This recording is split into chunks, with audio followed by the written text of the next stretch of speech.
The hopper. This thing is one of my favorites.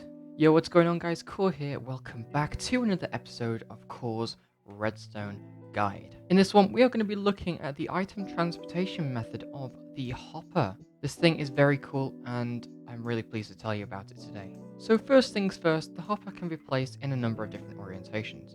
Number one is when you place it on top of a block and the nozzle at the bottom faces into it. And then the other way that you can place this thing is into a block where you see the nozzle goes into the block. And of course, as suspected, a hopper can be chained into another one. Now, using these setups here, you'll see that if we put an item in this, it goes through the hopper and transports it to the lower barrel. This is because the nozzle is facing into it. And this config here, you can see it should go down into this hopper and then into this barrel. And you can see when I do that, indeed, that is exactly what happens. But hold on, because we have now got a bit of a thing here. If we put an item into here, where do you think it will go? Well, the answer is actually the bottom hopper here, because a hopper under a hopper will always take priority rather than whichever direction the hopper is facing into. You can see if we put the sandstone in here now, it doesn't end up in here. Instead, it ends up in this one. Only if this hopper was completely full, or if it is locked, it will then go into this barrel here. So there you have redstone hopper priority. I did just mention about locking hoppers. Now, to lock a hopper, all you have to do is power it. Using a setup like this, you could imagine that a block going into it would eventually end up in here. However, if we power this hopper here, then when an item goes into this, it won't leave this hopper. Now that is because a locked hopper will allow items in, but it won't allow the transportation of items. That's what you need to remember. Another thing to note about hoppers is that you can throw items into the top of them as well, and they will all end up where you want. A hopper has 5 different slots that you can put things into, and if a hopper is full, it will backlog in the hopper that is flowing into the hopper. Now, powering a hopper can be quite easy. You can do things like this, and then you can see if we throw an item into here, that won't go anywhere. You can also power it directly by having a block on top and having something like that. That will also power the hopper.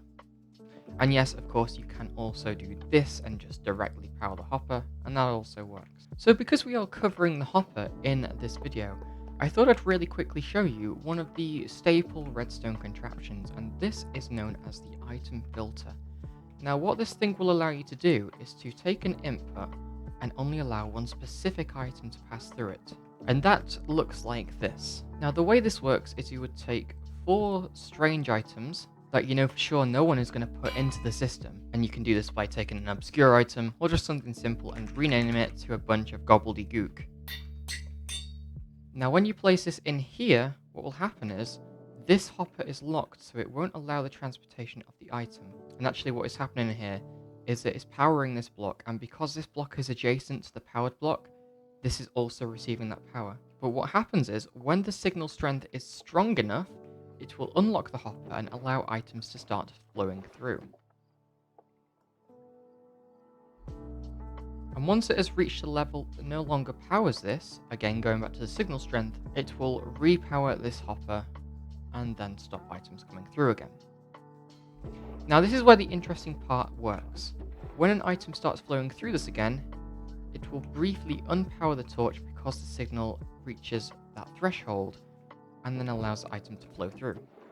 But what's cool about this is also, because this is completely full, unless you put this item named in or the dirt, nothing else will go through. You see, if you put an anvil in here, it won't take it because this is completely full. So this is why it's important to have a bit of an obscure item in as a filter, just because if someone did put your filter item in, then it would break the system. Take stone, for example, right? If we change the filters to be stone, but that isn't renamed, then you can see this starts to break the filter. So you can see that it's completely broken the filter, to the point now that there is an open thing in here. So if you didn't want anvils to come through, anvils are now going to make it through, and they get stuck here. So that is an item filter in a nutshell. I will go like this so that you can take a screenshot if you wish to recreate this yourself and mess around with it.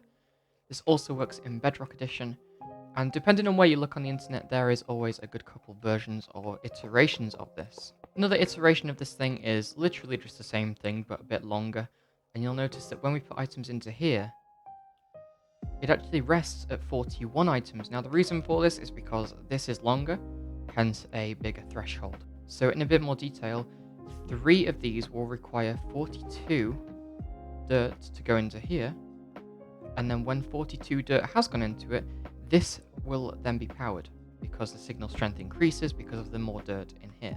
When it reaches this block, this repeater here will be able to draw the power from the block and unpower the torch, which will allow another item to flow through before relocking it again. Now before this video actually ends, I did want to speak really briefly about a really cool block that we've got here, the hopper minecart. Now what this will be able to do is pick up items that are on a block on top of it. So in effect you can have like a hidden hopper, and that is really cool. Another thing that is key to note about the hopper is that it has a bit of a slow transportation time. You can see a hopper roughly transports about 2 items a second, roughly. What you'll be able to see, however, with this one is that it does drain a lot faster, and that's just because of a hopper minecart speed. This is kind of pointless though, because the hopper below can only take those items so fast. So in this video then, we've covered about hopper powering, we've covered about hopper priority, and we've also covered hopper minecarts.